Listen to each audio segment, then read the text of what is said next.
The former Ministers of Aviation and Chieftains of the All Progressive Congress (APC), Fani Kayode, has said that any talk of the Southern presidencies that does not offer the Igbo the rights of first refusals for the positions of deceitful and unfair in a statement on Monday, while citing that the Southerners must learn to be fair to one another before they can be expected to be treated fairly by others. He disclosed that he is supporting the Northerners aspirants. He added that if you think that those in power will contemplate in giving power to an Igbo man, that means that you have no clue of what is going on in the country.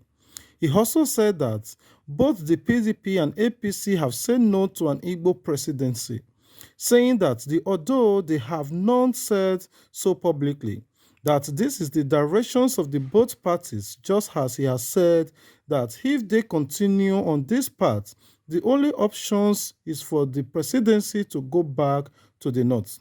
He, however, added that if the Igbos were ready to become a president, they would have shown the love during the PDP presidential primary elections. Well, it is not fair to deny the Igbos, who has never produced a democratically elected president either.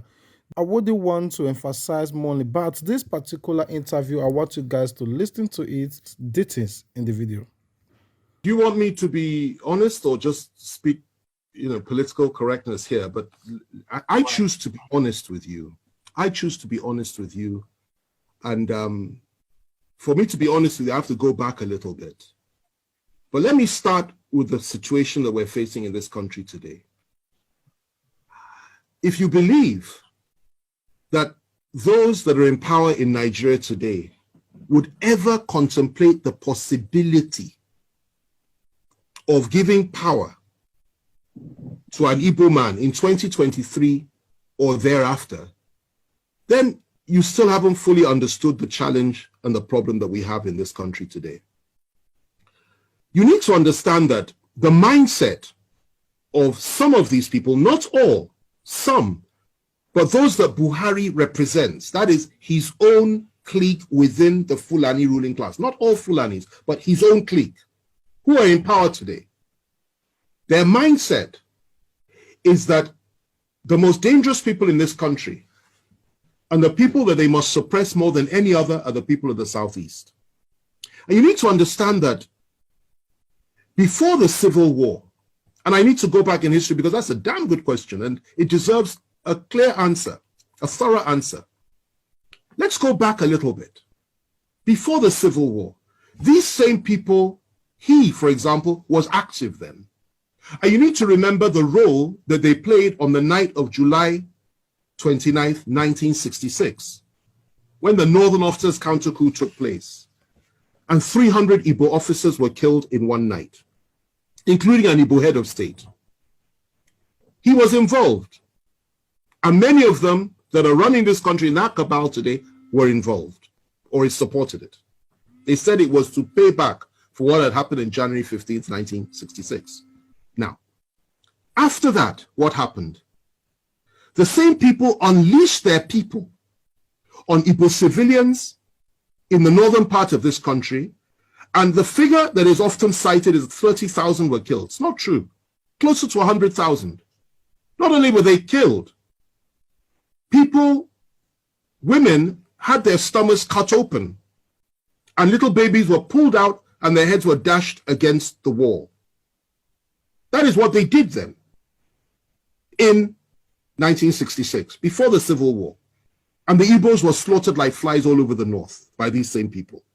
They went rushing back to the east, where they believed they were safe. And the position was this: the leader of the core northern Muslims within the army, Murtala Muhammad, urged Gawan, who was head of state, to march on the east immediately and wipe out the Igbos.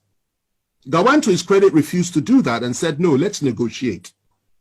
And the negotiations started. They broke down, then there was a civil war.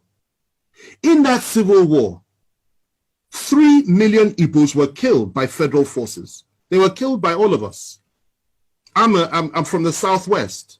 I take responsibility for that. as every other Nigerian ought to.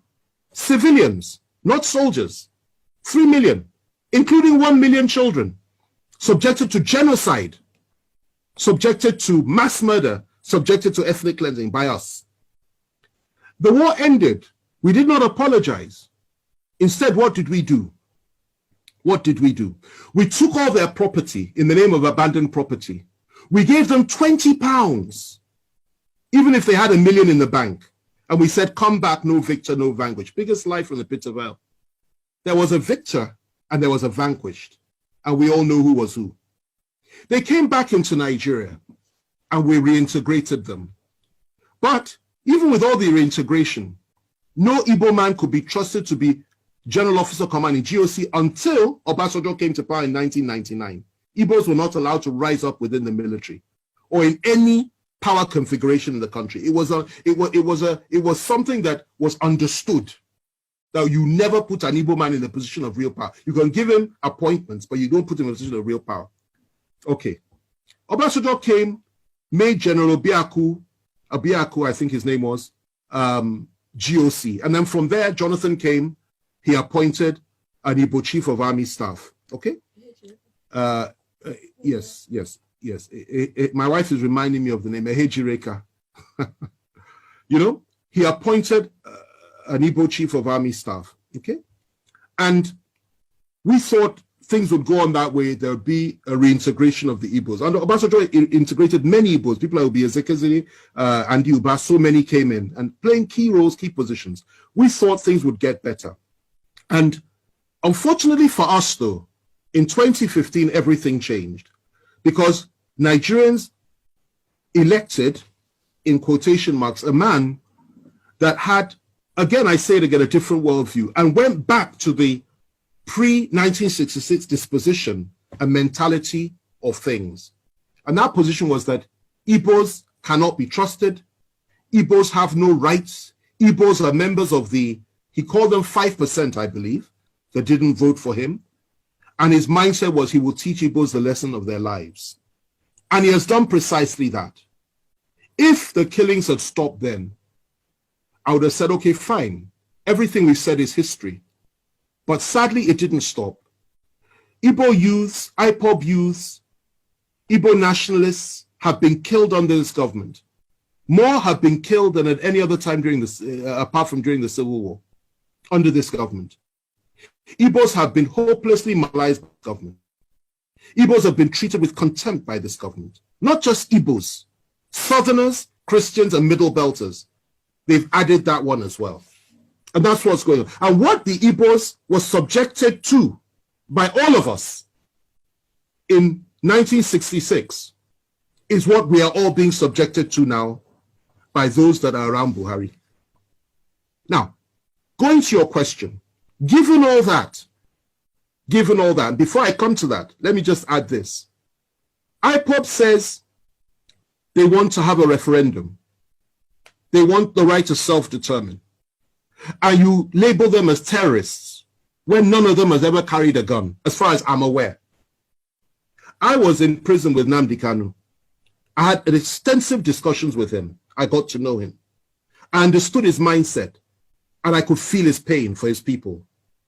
Yet they say they want to have a referendum. You say they're terrorists. Meanwhile, those that are butchering our people every day in the name of ethnic domination and hegemony, in the name of furthering the ambitions and the aspirations of Usman Dan Fodio and Ahmadu Bello and Buhari himself, the three Mahdis, you don't call them terrorists. You pat them on the back, you refuse to arrest any of them. And you say what they're doing is okay. You encourage them. Okay? And the same you, free Boko Haram terrorists, the same you once said that you want to apply Sharia all over the country. The same you said Muslims should only vote for Muslims. The same you says an attack on Boko Haram is an attack on the North. The same you has said so many things which implicitly are on line and on all fours with the Boko Haram philosophy. These are the people that have been ruling us for 5 years. And the same you has empowered the Fulani to a point that they have everything now. And you really believe that those people in 2023 will sit down and say that they will allow a situation to arise whereby the one they hate the most can possibly take power in this country? They will not allow that to happen. Now, if you ask me what I think that would be the way forward as an individual. That if you really want to appease the Southeast, indeed the people of the South, why on earth not? Why shouldn't we have that? But the reality is that those that control the levers of power are diametrically opposed to that philosophy. They don't pretend not to be. They will never deny it. And they're not even hiding it. So they won't allow that to happen. What they will tell you at the very best is possibly we'll give vice presidency to the Southeast. And in a situation like that, if they did that, and the northern president came to power, and something happened to him, I assure you they will never let an Igbo man take power. It's their mindset. Even the one that's there now, the Yoruba man that's there as VP. If anything happens to Buhari, I doubt very much they'll let him take power.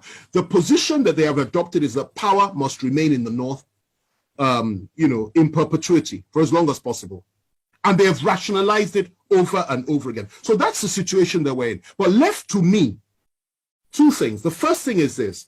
That would go a long way to heal the wounds of the past. An apology for what we did to the Southeasterners and to the Igbos during the Civil War. Secondly, proper compensation and reparations for what we did to them. Thirdly, to now openly come forward and say, let an Igbo man be president of Nigeria. Because they've never had an elected Igbo, we've never had an Igbo man leading us with power. Let it happen. That is what I would suggest. That's the first one. The other one is this. If it is, you can't do that. And if it is that the time for that has passed, because many Igbos will tell you, particularly those that share the philosophy of people like Nnamdi Kanu and even Masop philosophy, they will tell you they're not interested in that anymore.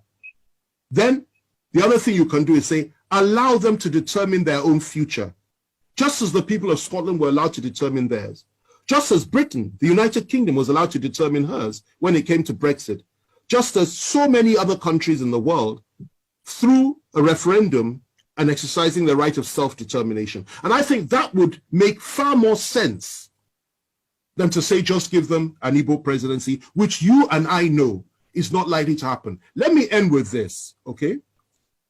We are approaching 2023. Some in the Southwest, specifically Bola Tinubu, believes that his party will field him. I will tell you this today.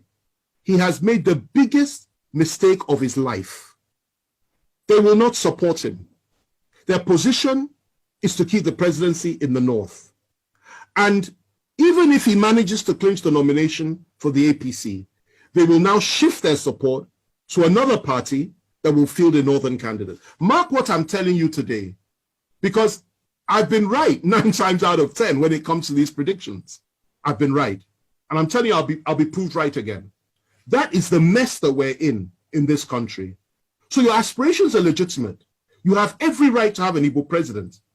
It will be a good thing for this country, for the people of the East, and indeed for the people of Africa. But those that believe they own Nigeria will not allow it, they will not accept it, and they will not create a level playing field for it. And that's the reality. If it's the first time coming across our video, take a moment of your time to subscribe. For all our returning subscribers, may God continue to bless you for supporting the growth of this channel. Guys, I always appreciate if you comment and hit the subscribe button. Until we meet again, peace out. Don't forget to subscribe to get notified. And as you show your support, now say God bless you too. Sense on the bit. Lambi TV, Lambi TV, Lambi TV. Oh, Lambi TV, Lambi TV, Lambi TV, Lambi TV.